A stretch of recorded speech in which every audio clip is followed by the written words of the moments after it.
1985 का मुंबई शहर, जहां पर आज की तरह सीसीटीवी कैमरे हर जगह नहीं लगे होते थे, मोबाइल फोन नहीं थे। रात होते ही शहर के कई हिस्से सुनसान हो जाते थे।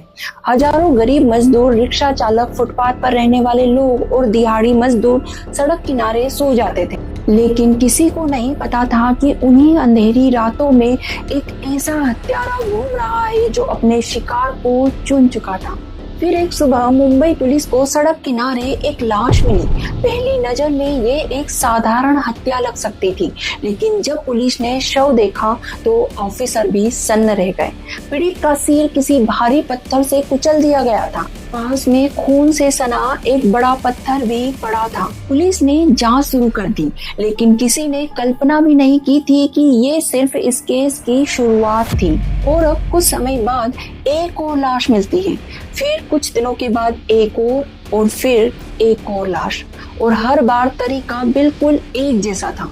सोता हुआ व्यक्ति, रात का समय, सिर पर भारी पत्थर से हमला, और फिर किलर अंधेरे में गायब। अब ये पूरी तरीके से साफ हो चुका था कि मुंबई शहर में कोई सीरियल किलर एक्टिव है। जैसे जैसे हत्याओं की संख्या बढ़ने लगी, वैसे वैसे पूरे शहर में डर फैलने लगा, खासकर उन लोगों में जो फुटपाथ पर सोते थे। कई लोगों ने अकेले सोना अब बंद कर दिया। कुछ लोग पूरी रात जागकर पहरा देने लगे। कुछ जगहों पर लोग समूह बनाकर सोते थे ताकि अगर कोई हमला करे तो बाकी लोग जाग जाएं। अखबारों में लगातार खबरें छप रही थी। लोगों के बीच सिर्फ एक ही चर्चा थी, आखिर ये हत्यारा है कौन। सबसे डरावनी बात ये थी कि किसी ने उसे देखा तक नहीं था। कोई गवाह नहीं, कोई पहचान नहीं, कोई सुराग नहीं। ऐसा लग रहा था जैसे वो अंधेरे में आता था, हत्या करता था और हवा में गायब हो जाता था। यहीं से मीडिया ने उसे एक नाम दिया, स्टोन मैन।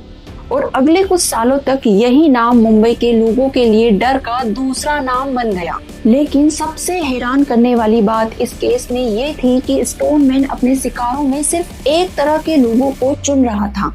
आखिर वो किन लोगों को निशाना बना रहा था और क्यों? चैनल को फॉलो कर लीजिए इसी तरह की सच्ची क्राइम स्टोरीज सुनने के लिए।